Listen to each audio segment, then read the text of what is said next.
Welcome back into the Dead Arm Sports Podcast. Josh and Jell here, back at our normal day of the week, live on a Tuesday. Live on a Tuesday. First episode. Haven't dropped one of those in a minute. Yeah, 2 weeks ago. But first recording of October, one of my favorite months of the year. October. Question of the day today. What's your favorite meal to cook? I know you're a big chef in the kitchen, Jell. What's your favorite thing you cook? Oh gosh, favorite. Okay,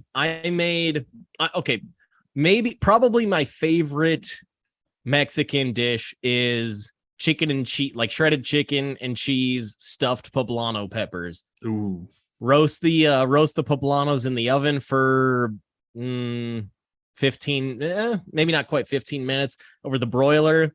Take them out, throw them in some ice water, cool them down.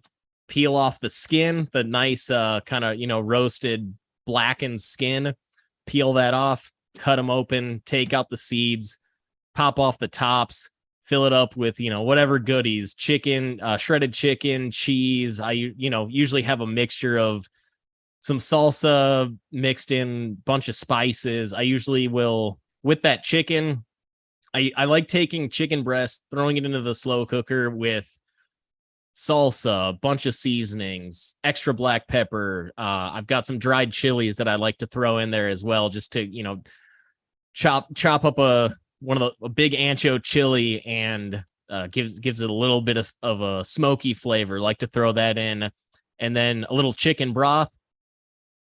After 8 hours on low or so, take that breast or however many breasts I'm making and shred it.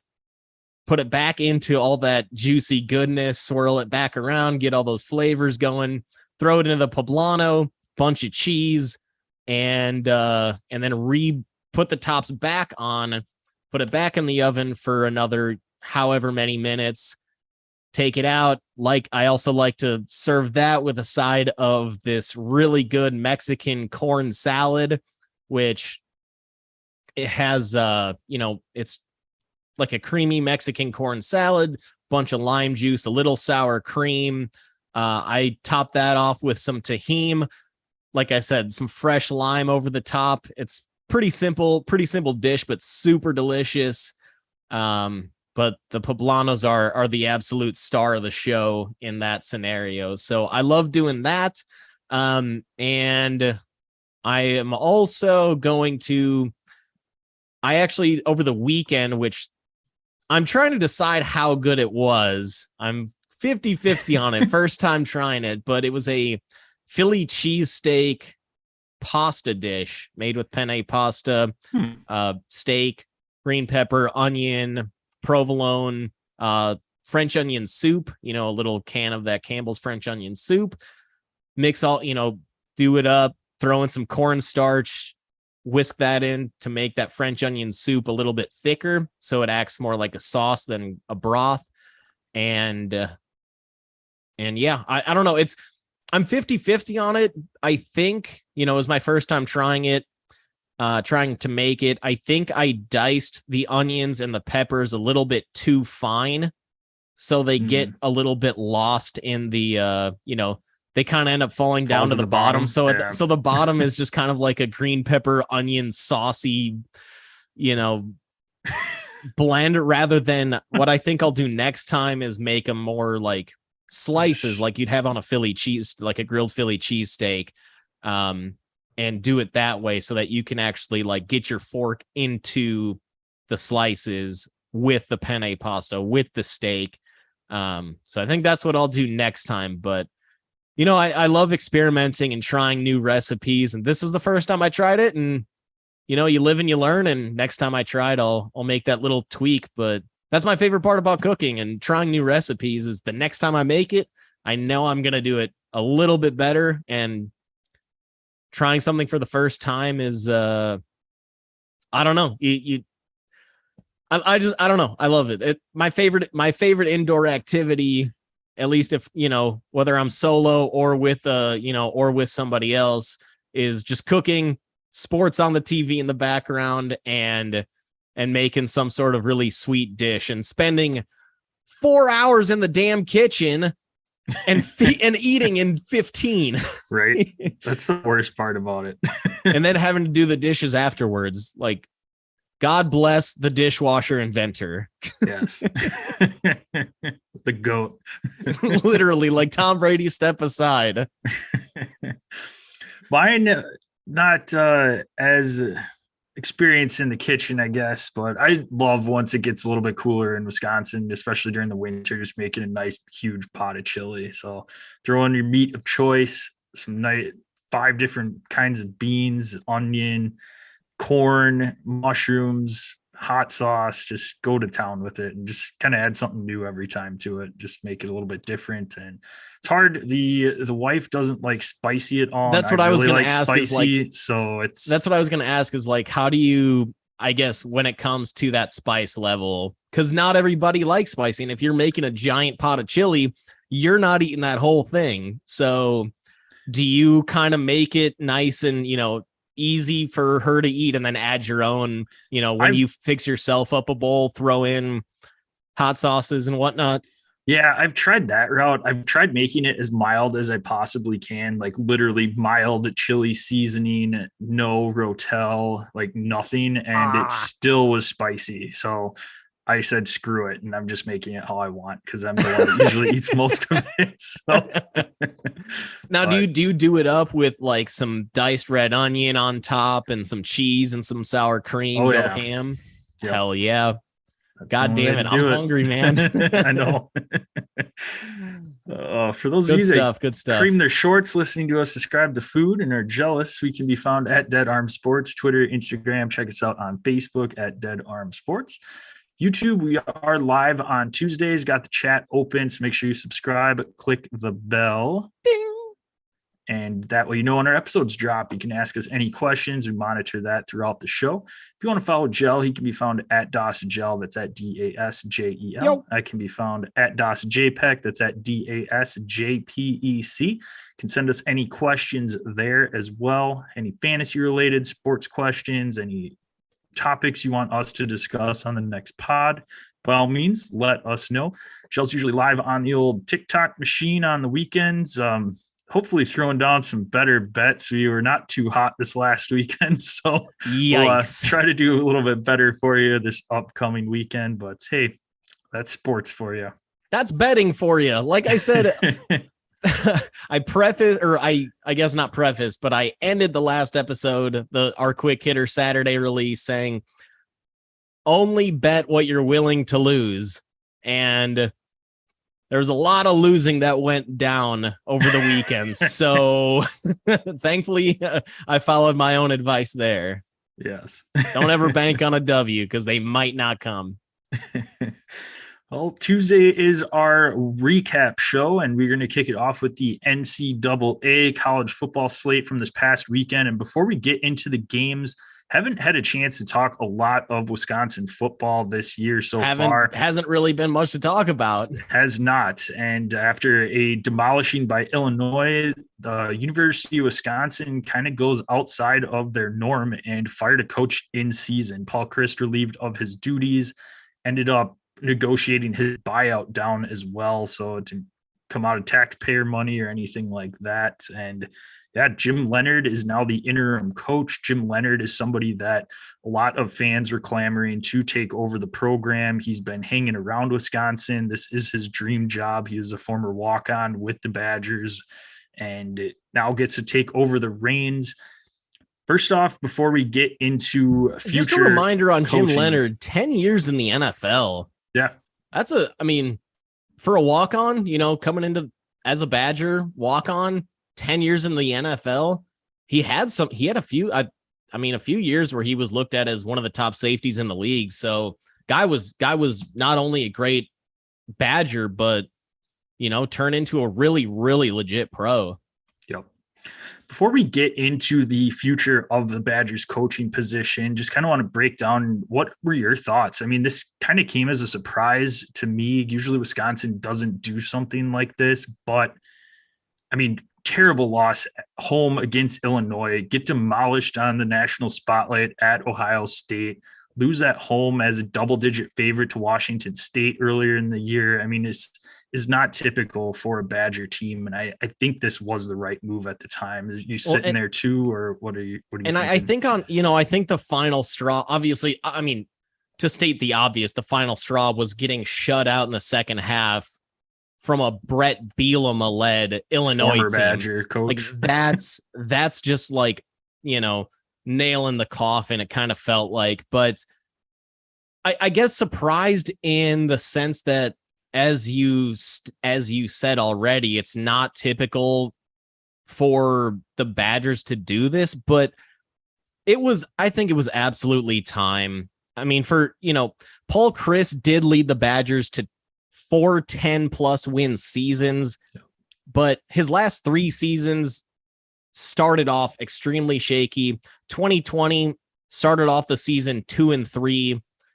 The COVID year, everything was weird, but 2-3 start, not what you're looking for. 2021 started the season 1-3, and this season, starting the season 0-3 versus Power 5 teams. The only 2 W's that the Badgers have on their list are against, FCS, or not FCS, but non-Power 5 schools. So, the win gets kind of taken out of your sails when you start off your season that poorly, because at that point, you're not in contention for the conference title.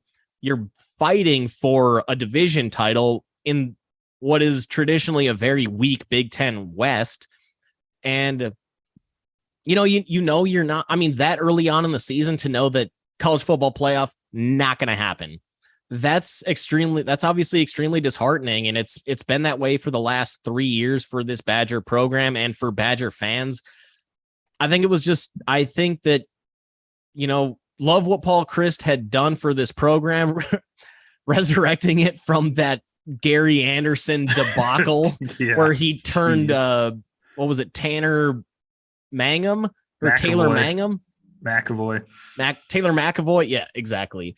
From a safety into a Wildcat quarterback, like that turning it from that debacle back into, traditional Badger football of power running game, play action, etc. And like I said, 4 10-win seasons, but I think it was just time. And I think the timing is perfect given that, you got Jim Leonhard here.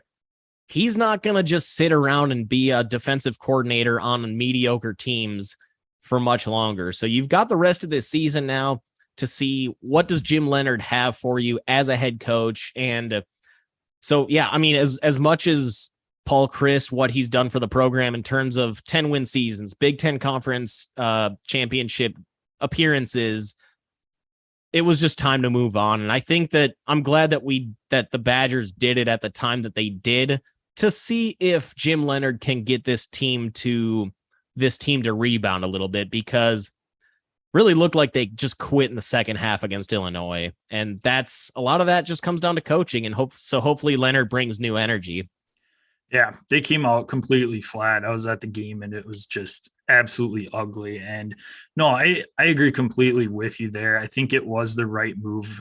Paul Chryst, third winningest coach all time in Badger history. So obviously left his mark on the program, started off really strong. But like you said, the last 3 years just have not come out of the gate very well and had to make up a lot of ground. I mean, they barely got into a bowl game in 2020 with COVID. Last year, lose to Minnesota when you had a chance to get to the Big Ten championship. So just not a ton of Western Division titles. I like the firing right now as well. You get a nice run of Jim Leonhard to see what he has.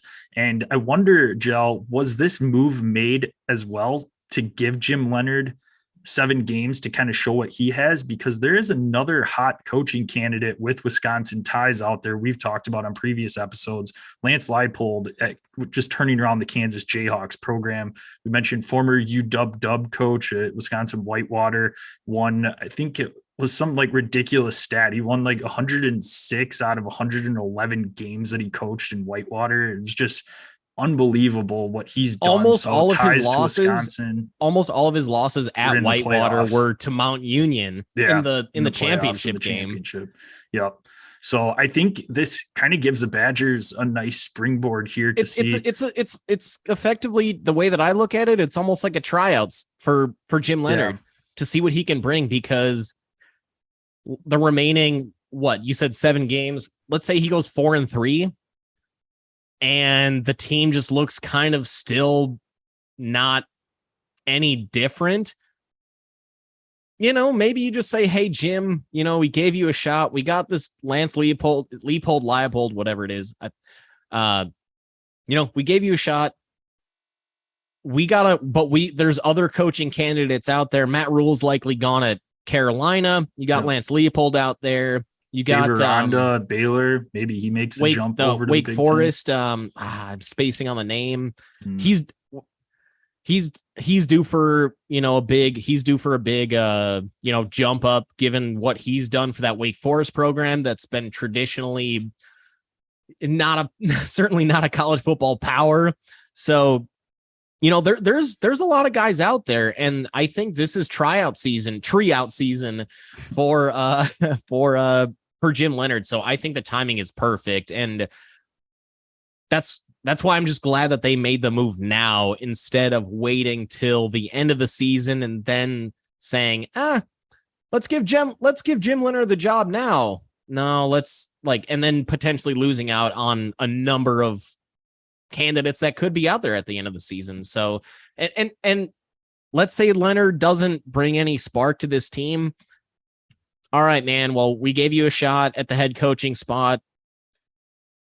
Go get yourself an NFL job, and or a high end. Hopefully that's the route he would go, rather than jumping on another college program. But I think it's perfect timing, and I think it works out. I think for both sides, both Leonard and the Badgers, and Paul Chryst kind of works out for him with that little not too bad of a little buyout he got there. So he's certainly not going to be going on welfare anytime soon. No, not at all.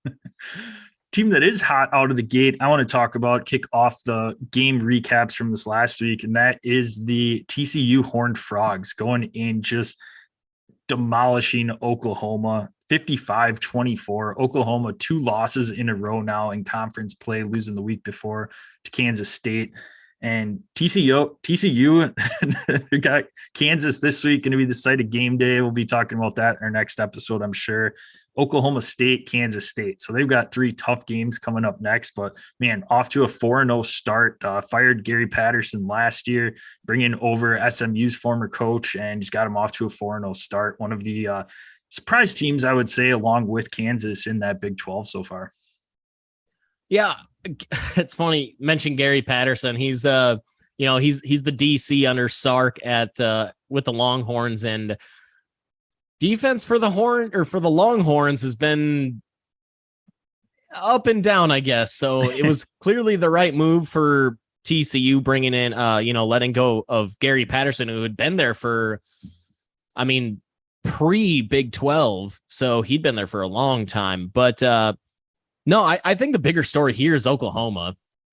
That was an absolute demolishing. And the fact that that previously Clemson DC, now their head coach, he was a defensive coordinator, and it's Oklahoma's defense that is just getting torched. Dylan Gabriel, he got knocked out of this last game, but he got knocked out after they were getting smoked. Yeah. I struggle when I see, this has been my point about like Nathaniel Hackett, offensive coordinator, offensive guy. The Broncos offense has been atrocious. Oklahoma brings in their new head coach. His side of the ball has been an absolute bust. And it's like, I don't know. I sit here and I wonder, it just, some guys are meant to be head coaches. Some guys are meant to just be really, really good coordinators. And this has just been a bust for Oklahoma. Their season is, they're unranked at this point. don't know the status of Dylan Gabriel going into next game, or maybe it's out there. I don't know. He suffered a pretty nasty head injury though. So I think the bigger story here for me, at least, is Oklahoma and just the failure of Brett Venables. I shouldn't say failure. That's probably a little strong, but at least to start off his first year of being a head coach at this one of the bigger programs, one of the top 10 programs over the last, since 2000, which is when I started paying attention to college football. Yeah. I mean, that's, I was 7. So one of the first teams I remember is that OU Jason White team. Oh gosh.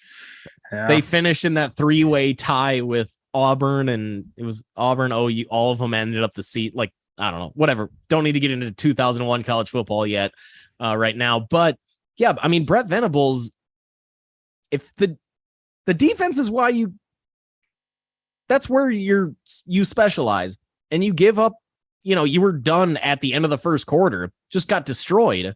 Long ball, whether it was, and it was all on the ground too. So, or at least primarily on the ground. So yeah, OU bust of a season already. And I don't know, man, I maybe this is kind of a good test to what they're going to get into the SEC. And maybe we need to change our expectations on that Sooner program, because the SEC is, it's as deep as it's ever been in terms of competitive teams. And if Oklahoma keeps playing this way, they're going to have no shot at an SEC championship. Well, and I think Brett Venables, his leash is going to be very short too. 2 back-to-back losses to kick off conference play. And they're not going to want this program doing this heading into the SEC when they move over into that conference. And who knows, maybe his tenure in Oklahoma is not as long as he was hoping, and they do make a coaching change and bring somebody else in prior to them moving into the SEC, and just see that, hey, we gave you a shot. Thanks. See you later. and go get yourself go work under Saban, get your name back up, and maybe you'll become a DC for another, maybe you'll get another head coaching opportunity. We've seen a number of guys, Lane Kiffin, Steve Sark, who's the butt chin guy that used to coach at Penn State? Oh, and the Texans. But yeah, he might be up for he might be up for a job at some point coming up. So Alabama's the maybe Brett Venables gets a chance to go there. But I'm going to transition over to, I mentioned the name Stoops, so I got to bring up Mark Stoops and the Kentucky Wildcats going down to Ole Miss. Will Levis at the end of the game fumbling, gets sacked, fumbles, strip sack kind of deal when they were driving. And Ole Miss ends up winning that game, but I still think they're two incredibly evenly matched teams. I bet you play that game 10 times, maybe they split 5-5.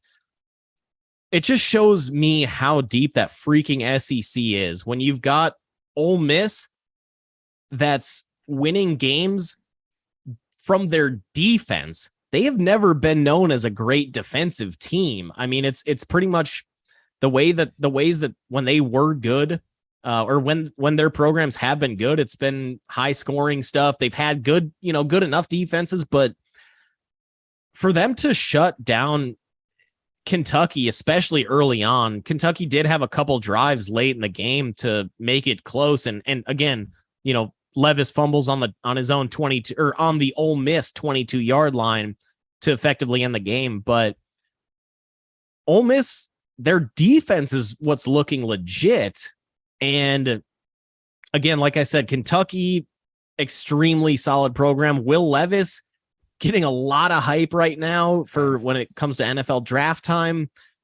I guess I shouldn't say I'm shocked. I'm certainly not shocked, but it's like, God, we always talk about how Georgia, Alabama, extremely top heavy, and the middle of the SEC is usually solid and the back end is trash.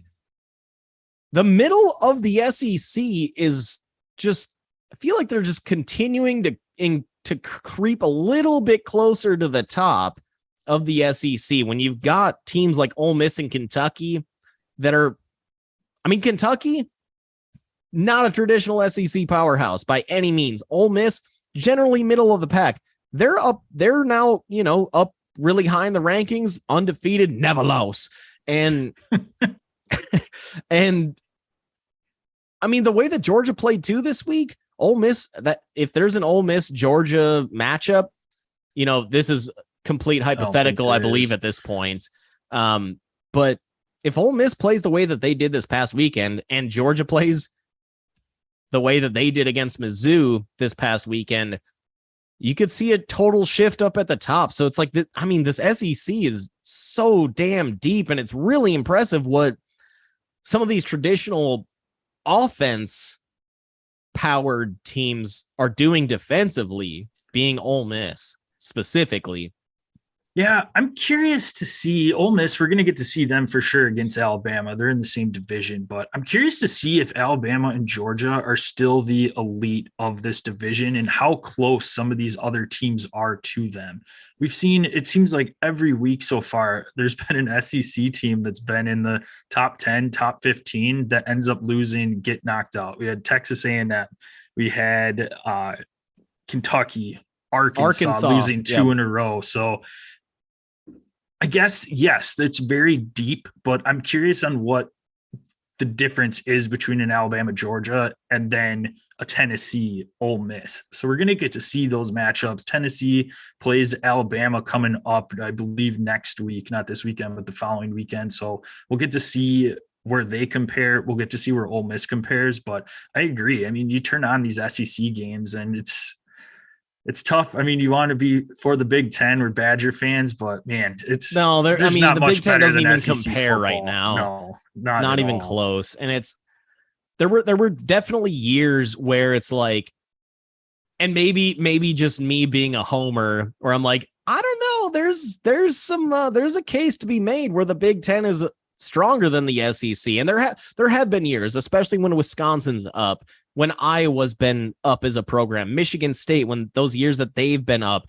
Ohio State obviously has been awesome. Michigan now is rolling for the last 2 seasons. So there have been years where that debate can be made, but right now, that conversation I don't even think can be had, that the Big Ten can touch the SEC, or any conference at this point can touch the SEC, and the depth. Both, they have the elite of the elite in Alabama and Georgia, and just other teams that are flooding the top 25, and deservingly so. Yep. One last thing just on that. I mean, what do you make of this Will Levis hype? Do you think he has a chance to be the number 1 pick? I mean, CJ Stroud, he's just doing his thing, but it's that Ohio State offense. It's like, when's the last time? I mean, as a Bears fan, Justin Fields, we'll be talking about him in a little bit here, but when's the last Ohio State quarterback that's been awesome? Never. Exactly. So, I mean, they all put up numbers. Dwayne Haskins was putting up record-shattering numbers, and we saw his NFL career.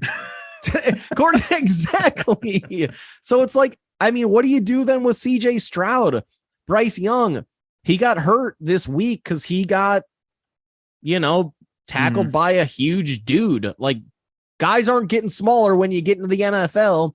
So maybe there's concerns about his size. We saw concerns about Tua's size, in the last 2 weeks, really, about him, him getting thrown around like a rag doll. That's got to be a concern if you're drafting a small guy like Bryce Young. So Will Levis, big dude, tall dude, more of a traditional kind of NFL player, quarterback. He may have a really legit chance at going number 1 right now. Yeah. No, I mean, you look at a lot of mocks and he's right up there at the top, depending on what team they have projected. God, I can't wait till mock draft season comes. Let's go. Yeah.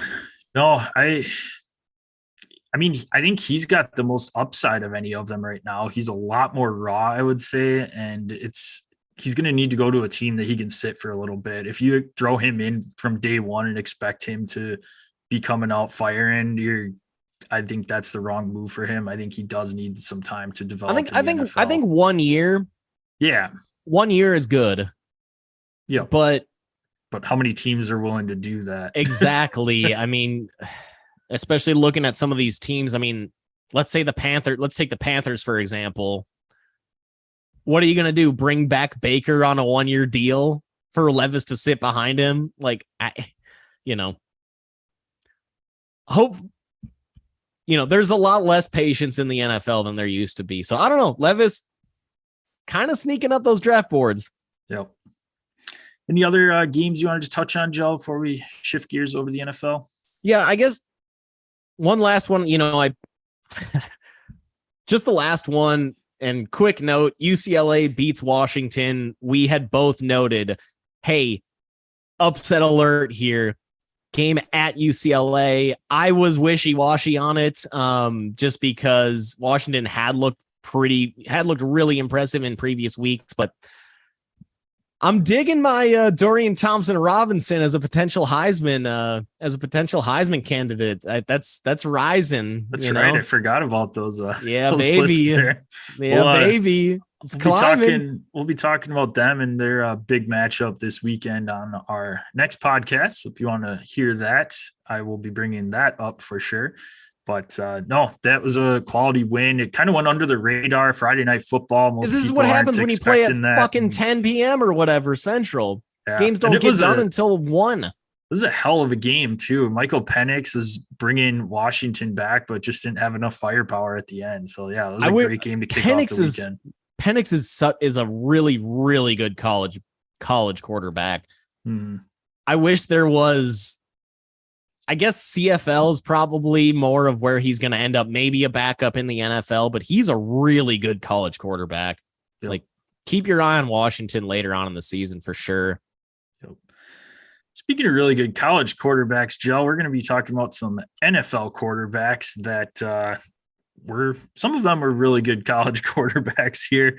It is week 5 of the NFL season, 4 weeks under our belt. So we're going to kind of hop around and talk about some NFL quarterbacks here and just kind of go through what we're thinking so far, any storylines that we're looking forward to in regards to that. But yeah, it's been interesting so far. I would say there's been some surprise performances from me. And one of the ones that I want to talk about right off the bat is just Russell Wilson.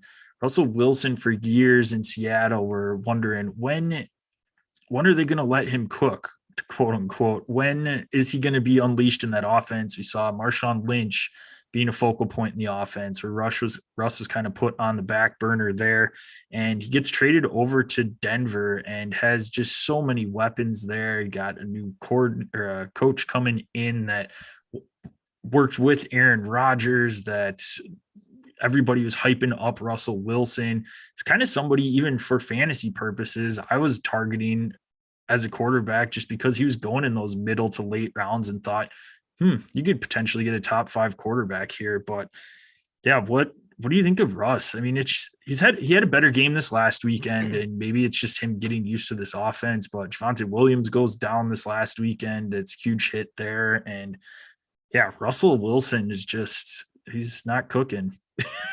I think the offense is what needs to change. He's been, a lot of what Nathaniel Hackett brought over is what Green Bay has been doing with Rodgers. And that's a lot of straight dropbacks, spread it out on, relatively short routes, a lot of crossing patterns, and take the occasional deep shot. What made Russ dynamic in Seattle was a lot of, play action, naked boot to his right, Tyler Lockett streaking down the 70 left. yards downfield. Exactly. And, the ball goes and almost hits the AT&T Stadium scoreboard. And it's just, and, napalm grenade straight into Lockett's arms. And we haven't seen any of that. It's just been a very there's been no creativity to the offense. If you watch these Green Bay games, which I'm sure you watch most of them, and I'm sure most of our listeners do, they're on, prime time or the big games every week, just about. I mean, it's a pretty, when's the last time there's been an extreme amount of creativity in that Packers offense?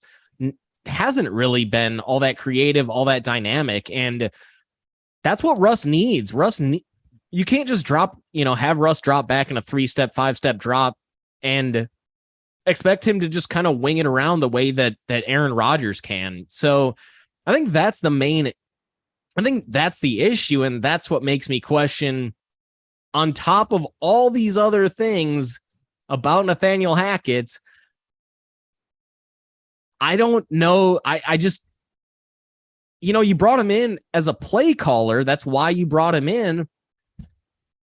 But he's bringing really nothing to the table in terms of creativity. He's bringing that Packers offense, and everybody knows that Rodgers is one of the best pocket quarterbacks ever. I mean, he's on a short list with Rodgers, Manning, etc., Breeze, at least within the last couple decades. So, but Russ isn't that guy. You got to get Russ out on these naked boots and let him, have some space. Again, he's a shorter quarterback too. So keeping him in the pocket, that puts him at a little bit of a disadvantage. Yeah, he's not as dynamic, as athletic as he used to be, in his younger days in Seattle when he was an absolute monster. But still, the guy can roll out. He can make defenders miss, especially, some of these middle linebackers that would be spying on him. So there has to be some sort of more dynamic creativity on that offense. So I guess I'm a little bit down on Russ just because he isn't the athlete that he used to be, and that was such a big part of his game. But I have to put so much onus on Hackett being a play caller, the one that is, he's in charge of what we call if you're a Seahawk. So I don't know. Fantasy wise, I don't think it's going to happen this year. No. I really don't. No. And they're going to need to switch it up, but in the next off season or bring somebody or bring somebody in possibly in the middle of the season, another assistant to kind of help Hackett, spark something, that because there's any spark is clearly has evaded this offense. I'm going to kick it over to, I just want to talk about this Mahomes-Brady matchup, I guess, the Sunday night matchup.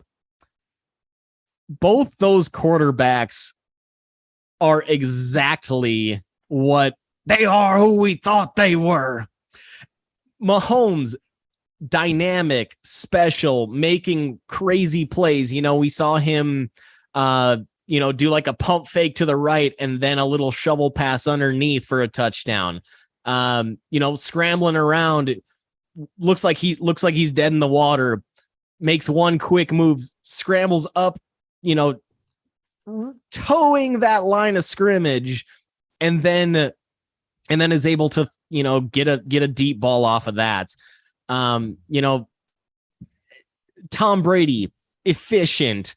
You can never count him out. Obviously, if you watch that game, they were down 7-0. Tampa took the kickoff, fumbled the opening kickoff. KC recovers. They go up 7-0 2 plays later. And and then the next drive, Kansas City scores again. It looked like the Pats, Jesus. The Bucks were done for. And Brady's he's like, nope, I still got this. And he made it a game. It was a legitimate game, which I did not expect at all based on the way that game started. So Brady, efficient. They ran, what was it, 26? I think it was 26 or 27 straight passing plays. That running game could not get it going whatsoever. They tried. They tried in the beginning of the game. Fournette didn't do jack on the ground. His only involvement was through the air. but God, Brady still got it, man. Mahomes, the way that he's running around and now it looks like he's got a little bit more trust in his receivers. I'm just sitting here like I shouldn't mesmerized is like almost going too far because it's like this is what we've learned to expect. But it's like, damn, they're still doing this. Like they are who we thought they were. And they still might be two of the three best quarterbacks in the league. And it's like, you want to write Mahomes off in the offseason after losing Tyreek Hill and bringing in this new kind of random crop of receivers. Brady, his first few games looked like, did he stick around 1 year too long?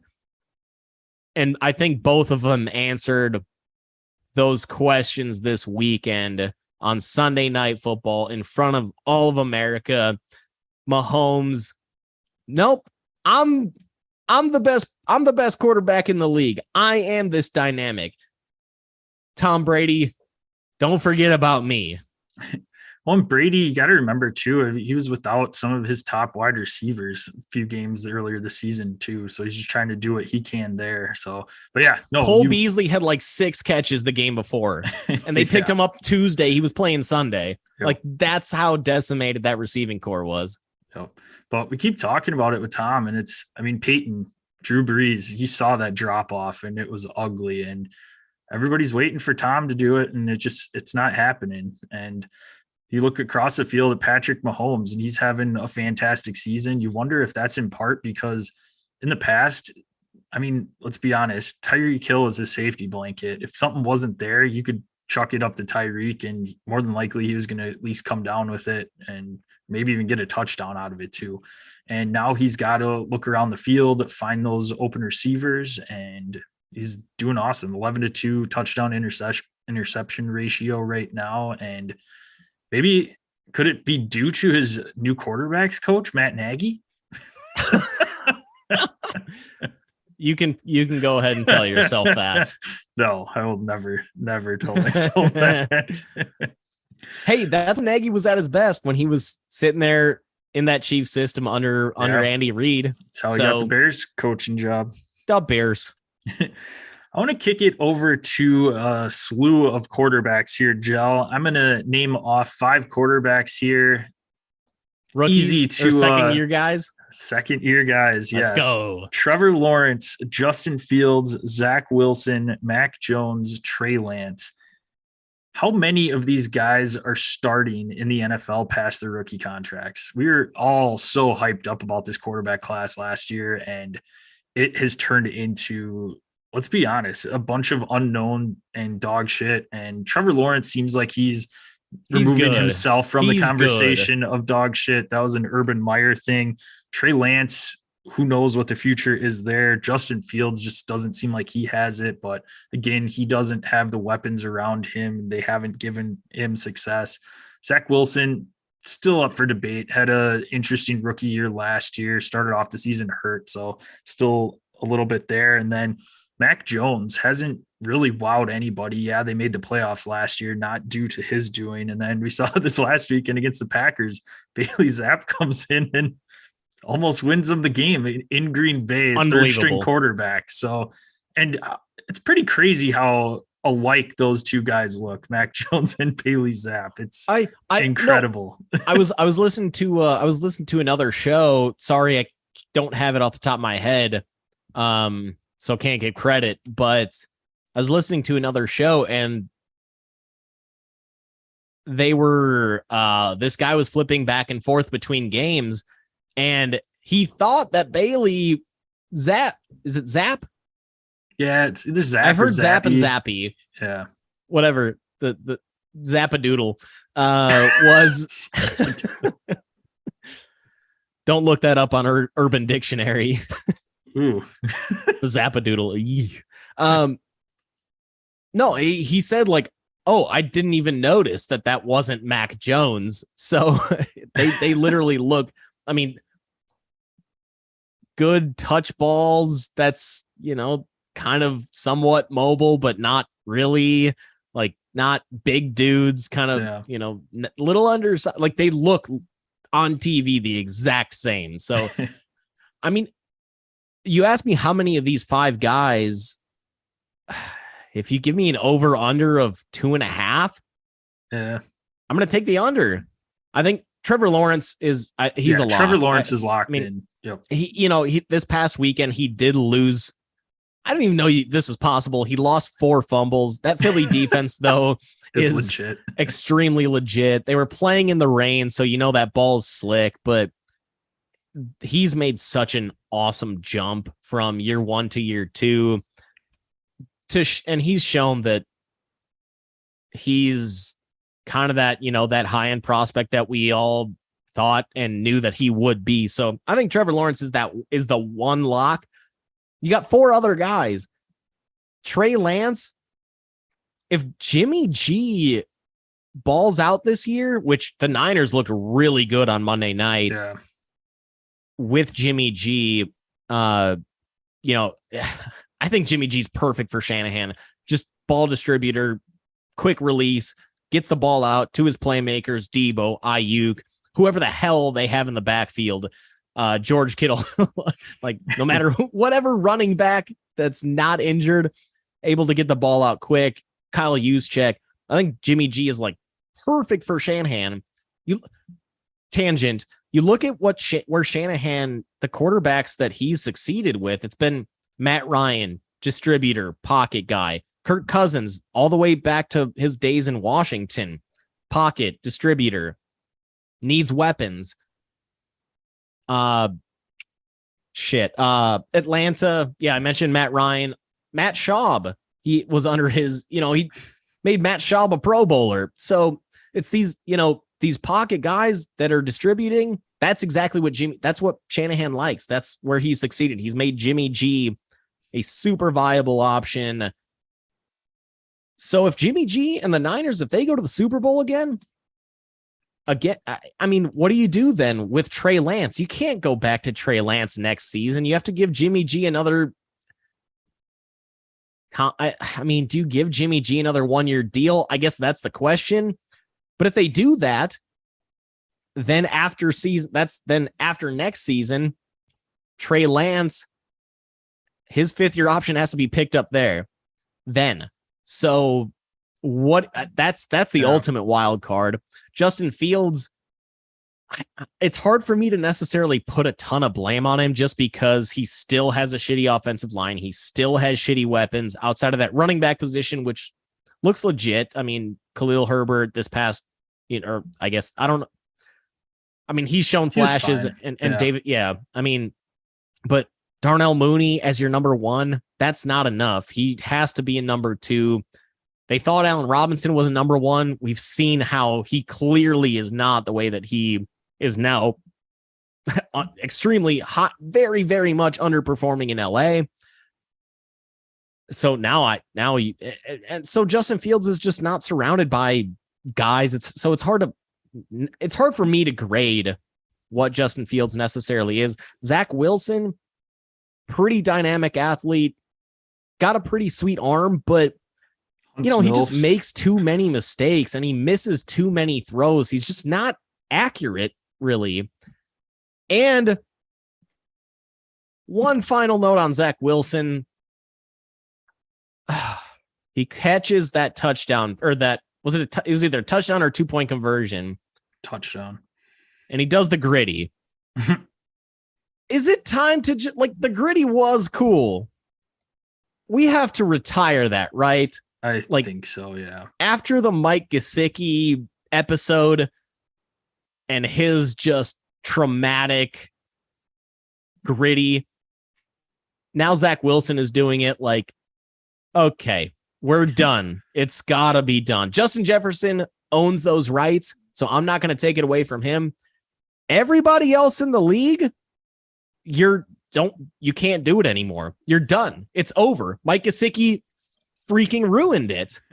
So no more gritty. That's my ultimate takeaway is no more gritty for anybody outside of Justin Jefferson. But no, I mean, I think one of those, Trevor Lawrence, lock, other four guys, maybe I mean, even if you say if I put the over under at 1.5, I'd struggle to take the over on that unless one of these guys really pops next season or this season or next year. But right now, Trevor Lawrence might be the only guy that I would say is a lock to get that 5th-year option picked up.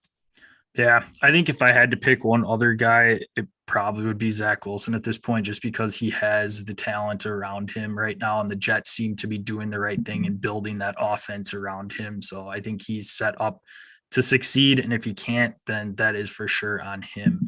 And fun fact about his receiving touchdown, Gel, is he has more receiving touchdowns in a New York uniform than Kenny Galladay. $18 million man. Yes. Good God.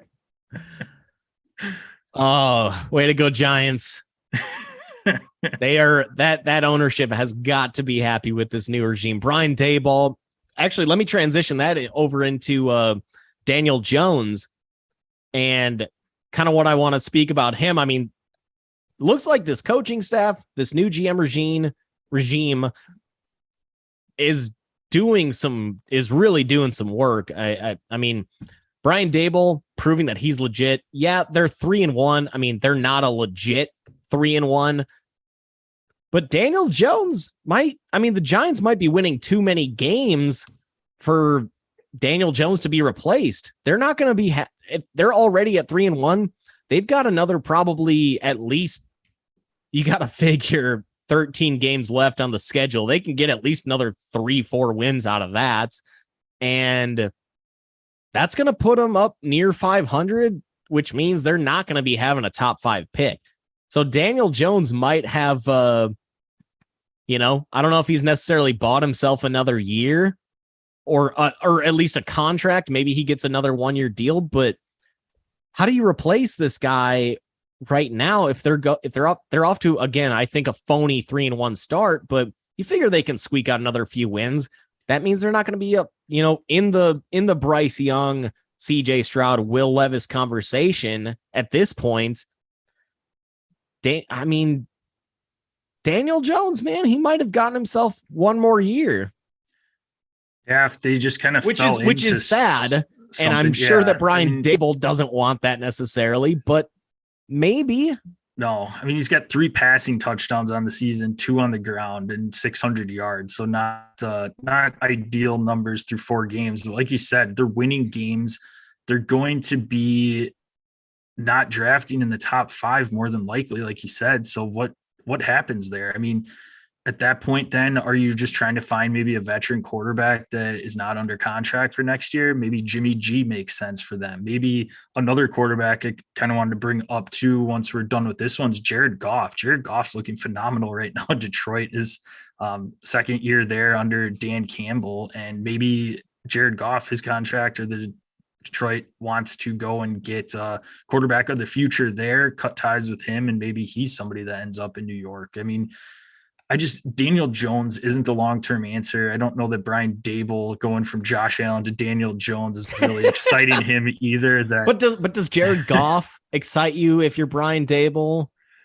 I mean, not really, but I mean, if he's putting up numbers where you can build a passing offense around him, I don't think you can build a passing offense around Daniel Jones. And for Daniel Jones, the last couple of years, I mean, he's had just trash to throw the ball to as well. I mean, they spent all that money on Kenny Galladay.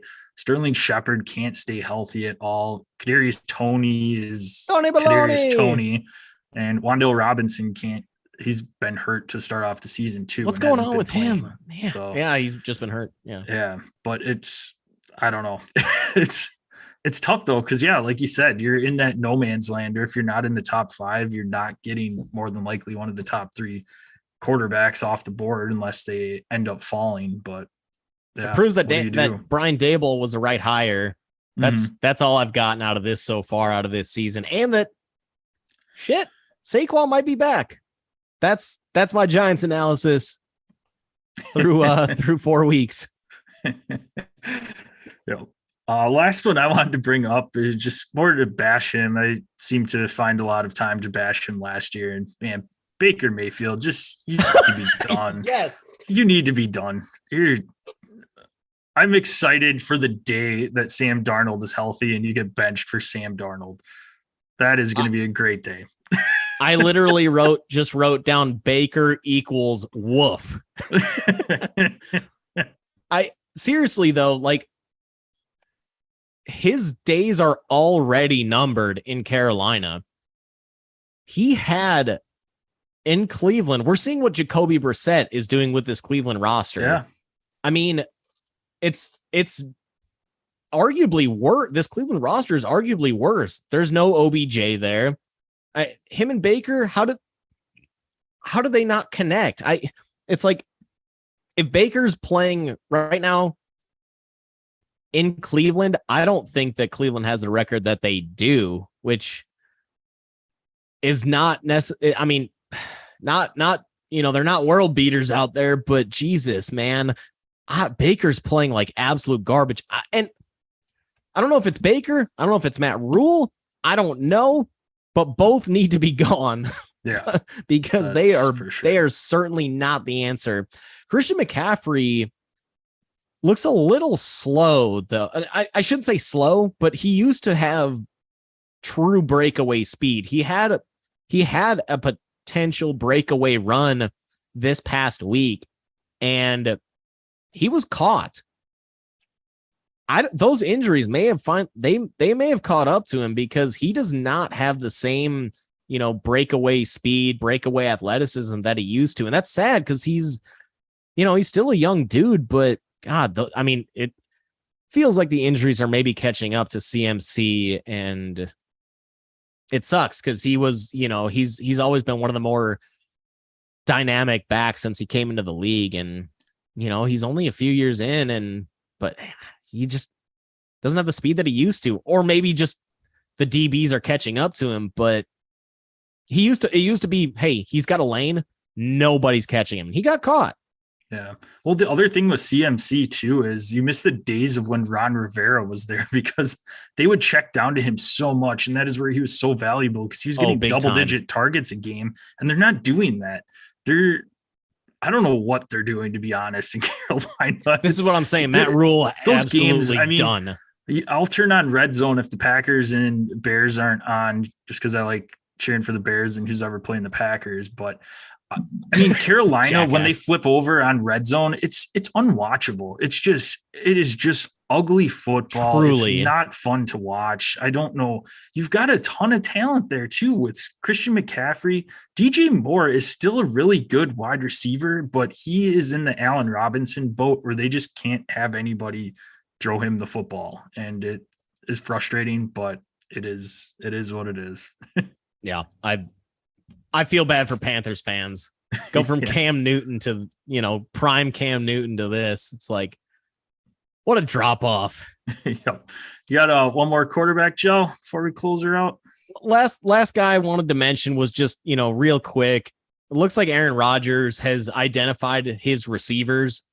Lazard is the middle of the field, just kind of traditional, old reliable type. Same thing with Randall Cobb, kind of old reliable. Dobbs has been identified as more of a playmaker, more of a downfield threat. Certainly, he's got a lot more speed than Lazard.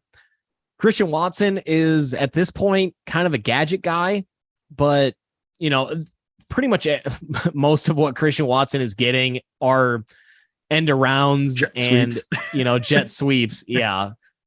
Oh, Jazz Peavy. Remember him for the Badgers? Man, yeah. And end around specialist for the Wisconsin Badgers. Christian Watson's effectively in that role for Green Bay right now. But no, I feel like those roles have kind of been identified. And I wonder if this Green Bay offense takes a little bit of a leap going forward. Yeah, I don't see why it couldn't. You've seen numerous games where just wide receiver drops. I mean, look at the first game of the season. Christian Watson had that one that dropped that would have been 80-yard touchdown right off 75 yards first play. God, so could have changed a whole damn game. Yeah, and Rodgers outside of Lazard, which Yeah, he's familiar with Lazard, but Lazard's been hurt a ton over his career. So you don't have a ton of rapport there. And Randall Cobb, he's looking kind of like his old self, but I mean, he's still old for a receiver, but it's going to take Rodgers a little bit of getting used to there. Green Bay's run game has looked pretty solid the first few weeks of the season. So it's just Aaron Jones looks really, really dynamic. Like, I know that they can break off of his contract with minimal dead caps money after this season. I don't think they can do that. I don't think Aaron or AJ Dillon can be just a sole number one, because having that dual threat backfield is so valuable to this offense. Yeah.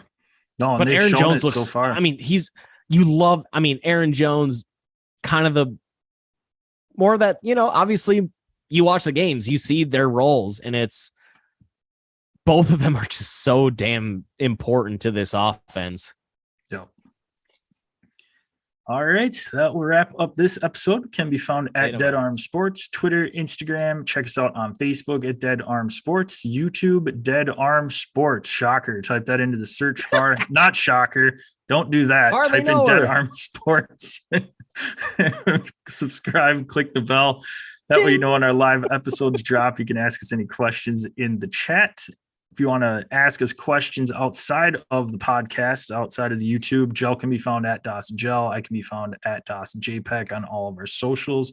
Gel's usually got the old TikTok going on the weekends, drop some betting or just comment on how bad his betting has been. I've seen tweets go out about that as well. So thanks always a lot. Appreciate the shout out. Entertaining all weekend for you. So make sure you subscribe there. And where should they subscribe? What are some of the listening platforms? Find us on Apple Podcasts, Spotify, iHeartRadio, Google Pods. Make sure to subscribe, rate, review, whatever your chosen listening platform is. That written review is big time. That's what really helps helps things kind of shoot up the rankings when it's comes time to look at sports podcasts. So those written reviews really help. So if you have a written review, make sure to send us a screenshot of that. Send it to us again at Dead Arm Sports on Twitter, Instagram, or Dead Arm Sports on Facebook. Or either at DosGel or at DosJPEG. We'll hook you up with some free Dead Arm Sports swagalicious sticker action. Yes, sir. Make sure to find us on YouTube. Again, search Dead Arm Sports. Channel will pop right up at the top. Make sure to subscribe and hit that alert button, the Ding. Nice bell in the corner. There's an alert. Is it? It's a ding. Okay. It's a ding. Better be. Well, everybody. For any betting advice, it should be a Yeah, that's true. Well, again, appreciate everybody out there listening. Error. We will be back with you on Thursday. Give a preview, as always, for the college football slate, along with NFL, Drew Lock's upset specials. We got it for you. Make sure you tune in later in the week, and Joe, close her out. In comes Leonard. Out goes Chryst.